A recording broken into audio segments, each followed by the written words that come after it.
What's up, everybody? Welcome to Journey Through the Generations. Today's episode, we're going to talk about what's happening in genealogy. A lot is happening. Yeah, I mean, it's that time of year, we're getting close to the end of the year. And I think that's like when things start really ramping up in the genealogy world. I'm not quite sure why that is, but it seems like towards the fall, a lot of things start happening. There's been a lot of, there's TV shows happening, there's conferences going on, Yes. and, all kinds of different projects that's happening. So we have quite a bit to talk about today. Well, let's start with the 10 Million Names Project. That is the newest thing that I wanted to talk about. Well, I guess it's not new. It was in August, I think, when it was Still new. presented. And it is a project that is headed by the American Ancestors Organization. And the goal of it is to centralize genealogical and historical information about enslaved people on one free website, and preserving the stories of enslaved people here in America. So I think that's awesome that it's being a project that's being worked on, because the way I look at it is there are so many individuals with information that we don't know about. Yeah. That if it's in one kind of repository location, that it'll be easier for people to find information. Notably the people who are coming after us. Correct. Right? Yeah. The young people, our children, our grandchildren. Hopefully, fingers crossed, they take up this project too. Yeah. It's going to be easier for them to be able to find stuff. Yes. And the thing that excites me the most about this is that I will be able to contribute my own information to this project. So the stories that I know of my enslaved ancestors, Reverend Robert Hatchett of Jackson County, Arkansas, I will be able to contact them and upload the information that I have on him and his family, and therefore anybody else in the world who's ever looking at Arkansas enslaved records or anything can go to this website and they'll be able to find my 3 times great grandfather. And I think that's really good. Yeah, that is. And it's going to be a very large undertaking. It's not going to happen overnight. It's not, because you're going to have to get, people on board with doing this. And it's going to take some time. It's going to take a lot of manpower to kind of get ramped up.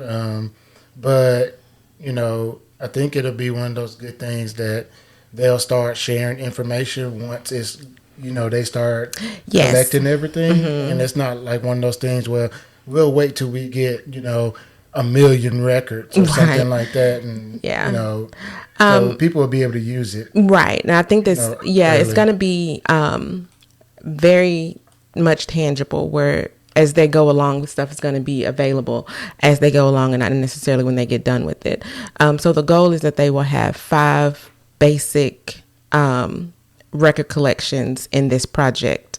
Of course, the records of the enslaved, records of the migrants and how people migrated during slavery, whether they were runaway slaves or they, got emancipated, records about soldiers and veterans, community records, how African Americans actually innovated some of the things in America, and the actual stories of emancipation. So that's where they're going to start with all of this.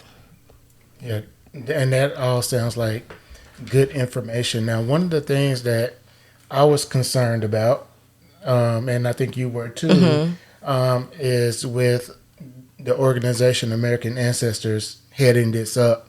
Yes. And I don't know a lot about that organization. And so I know that a lot of people, in their organization, are not Black people. Correct. And so there's some concern from Black people on how information is going to be kept, and is it going to be the correct information, and will it be accessible to everybody? Because it's supposed to be free, right? It's supposed to be a free will it website. Stay free? You know, all those kinds of things. But I've seen that, you know, there are Black people involved. There are. So the Afro-American Historical and Genealogical Society is collaborating with American Ancestors. That's true. And so is Family Search. Yes. And so Tom Reed at Family Search is, you know, heading up that from this Family Search aspect. Right. And as it grows, there'll be more people as well. And as I understand, they're looking for more genealogists, professional genealogists, Black. Yes. To get involved in the project. So and that is good. Makes me feel a little bit better. Yes. And when we were talking about this, and that was a concern of mine, I had to step back and look at and say, well, how can I be a part of the solution and not just be a part of the criticism? So again, I will be able to contribute the information that I have about my family to this organization and this project.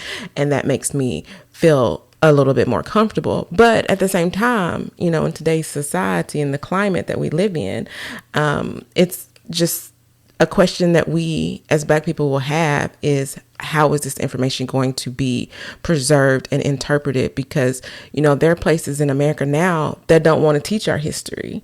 So, and that is, you know, a part of it for me. Yeah, I mean, I think you have to question anything that anybody's wanting to do, you know, to, you know, make sure that people are doing it for the right reasons. Right.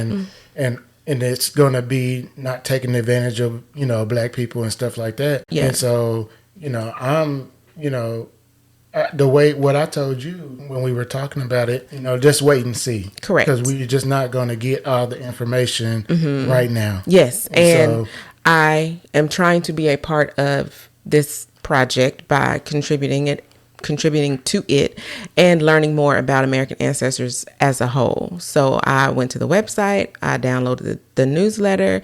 So I'm getting information as they're sending it out as well, because now I'm a part of the newsletter family. So, and I'm sure this will be a topic of conversation for the next couple of years. So this won't be the last time that you hear us talking about it, but just know that it has started.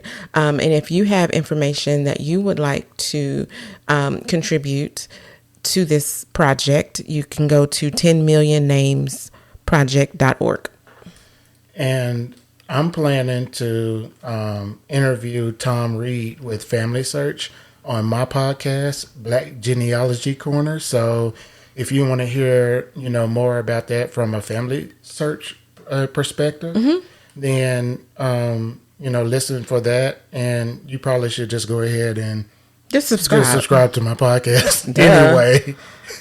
So if you're listening to this, then there's no reason you shouldn't, you know, listen to that Absolutely. one. But on that one, I'm interviewing people. It's a little bit different from what we do here. But and hopefully somebody from American Ancestors will want to come on and talk about it as well. So, Absolutely. I'm so looking forward to that. So what do you have next? Well, you know, I love TV.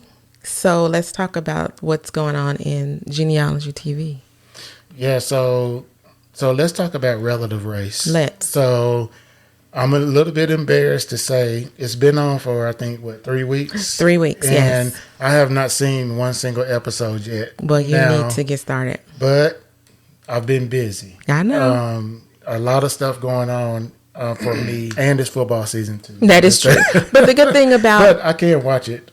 On the app. Yeah, the good thing about Relative Race is that you can download the app BYU TV and you can get caught up not only on this season 12, but past seasons if you've never watched it, or if you're behind as well because you've been busy and you need to get caught up.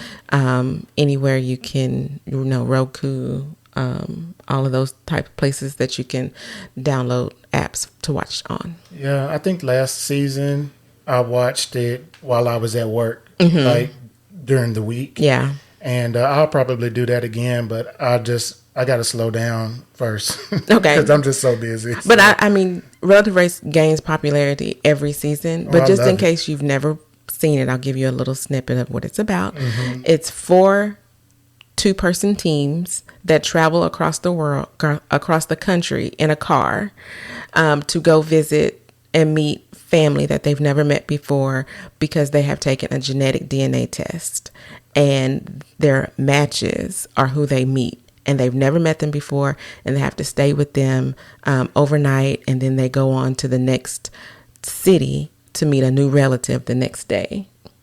And they do challenges. Yes, they do challenges. Mm-hmm. Yeah, it's like Amazing Race meets Who Do You Think You Are type of show. So yes, they've never met these people, and they meet people like their siblings. They've met parents before, grandparents.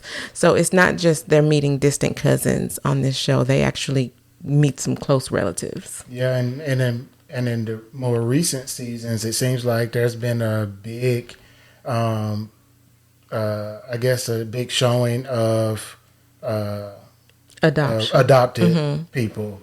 So that, I think that just makes it, you're excited, yes, or you're anxious to see who they meet. Yes, because a lot of times these people have been waiting literally their whole lives, or since the time that they found out they were adopted, to be able to meet their family. Yeah, so it's a good show. I like it. It's 10 episodes in a season.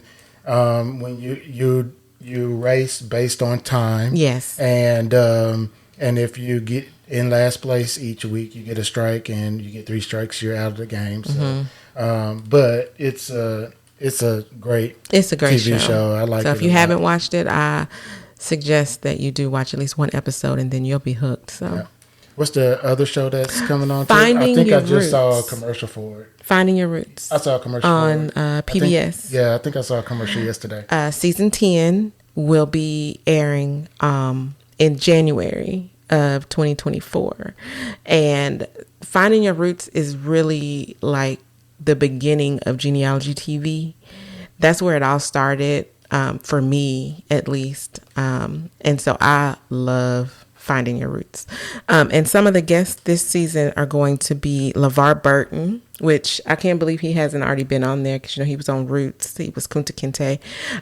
So he actually is going to get to find out his family history, which I think is going to be so interesting. Dionne Warwick, the singer, is going to be on there, and Tracy Morgan, the actor. That's going to be a funny one. I know. Yeah. So I can't wait to watch and that. It's a lot of other people, but those are the 3 that stuck out to me. But yes, that's going to be coming in January.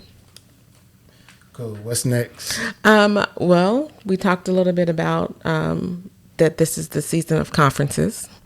So you want to talk about the AUX conference? Yeah, so the AUX conference is coming up here really quickly in the next week or 2. Couple weeks, yeah. October 18th through the 21st is the AUX conference. AUX, AAHGS. It stands for Afro-American Historical and Genealogical Society. We've talked about it numerous times on this podcast. We've been to this will be year 5 for us. Yes. 5 or 6. For the 18. Conference. So it's virtual. It's all virtual, no in-person component, which is fantastic. You'll have access to all the sessions that happens at the conference. If you register and you're a part of it, you'll have access to all of those videos through the end of the year. Oh, that's amazing. Yep. And then, and so you'll have access to all of the sessions during the conference as well. Right. So even if you can't attend, because it is during the workday. Yes. 2 days, yeah. Actually 3, it's on Wednesday. That's true. So even if you can't attend right at that time, when you get home, you can watch them. Right. Or you can just wait till the whole conference is over and you can watch them next month. It doesn't matter.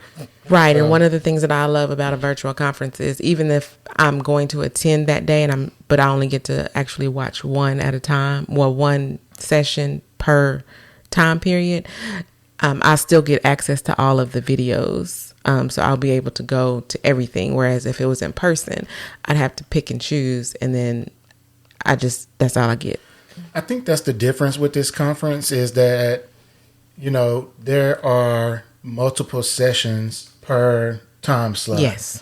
and there's upwards of 4 or 5 sessions, maybe even 6. Yeah. And you don't see a lot of conferences doing that in this virtual world right now. Right. They're just doing one, and that's it. Well, you're still getting, with this conference, you're still getting 60 some odd sessions, right? To choose from. Choose from. And if there's multiple that you want to watch in an hour, like Trisha was saying, you can watch the other ones later. Yeah. So it's fine. Yeah, and I absolutely love AUGS. And again, this is, where it all started for me. I had been researching for about 5 years before I found out about AUGS. And we went to the conference in 2018. And when I say it was a wonderful experience and everybody there was so nice and so embracing. Yeah, please look me up in the attendee list and shoot me a message, say hi, and I would love to connect with you and network. So the other conference that's happening is the big conference, the largest genealogy conference in the world. Yes. Roots Tech. Registration just opened last month. You may have heard us talk about Roots Tech a time or two. Yep, we've talked about this conference before. We've attended everyone since 2019. That is correct. And we've done the virtual ones too since the pandemic. Yeah, and we have also been a part of what used to be ambassadors, and then they were influencers, and now we are part of the media team. Yep. So this is our 3rd year being a part of the media group, and we're excited about doing that again. So you'll hear us talk about Roots Tech a lot over the next 5-6 months or so. Yeah. And so that's exciting. The conference is, as always, late February. So it's February 29th through March 2nd. Yes. I think. Yes. You're absolutely right. In Salt Lake, it's the in-person conference, and they have a virtual component too. So if you can't get to Salt Lake City, that's where it is. Yeah, you can still be a part of it with the virtual. And I will say that Roots Tech, because it's tech-based, they really do set the bar for a virtual conference. Yes, they do. And it's still, so even if you can't, now, I say this all the time, and if you listen to us a lot, I say it, I recommend that you go. Yo, in absolutely. person. Especially if you've never been. Yeah. But I understand that, the hard times are hard financially. You got school and work and all that good stuff. I understand that. So if you can't go, that's why I'm glad that they kept the virtual option, after the pandemic. And so people can still attend. And the great thing about it is that there will be some content that's for virtual only. Absolutely. So the people who go in person won't have access to some of the virtual stuff. So they make it special for you and make you feel included. Yeah, and they have, a virtual expo hall. Yep. Just like, the same vendors that are in person are going to be a part of the virtual expo hall. So when I say they have set the bar high for a virtual conference, they really do it better than anyone else does. Yeah, so please start, if you're going to go, start planning now, start saving, whatever you got to do, be there if you can. If you do go, we will be there, so look for us, and we'll talk about it again. I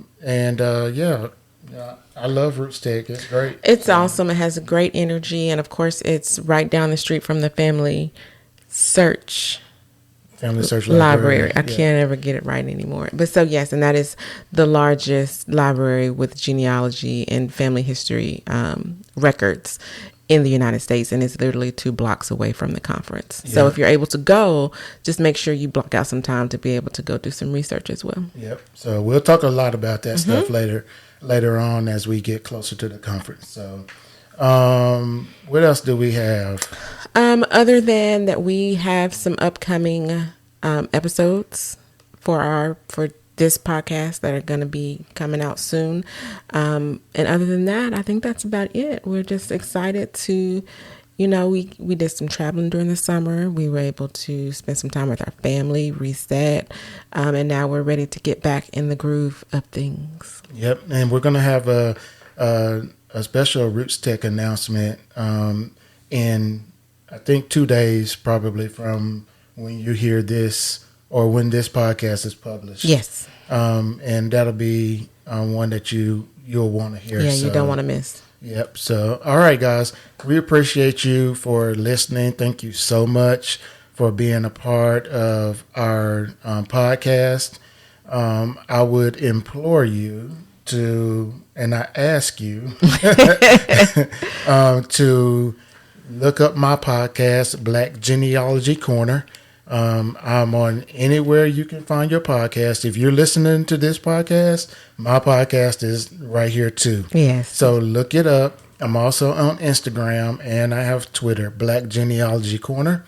So like and subscribe to all that stuff, and YouTube too. I have that. And then for our podcast here for Journey Through the Generations, you'll find all of our information in the description box below for this episode, and we look forward to talking to you guys later. Thanks, you guys. Take care. All right. Y'all take care now. Peace.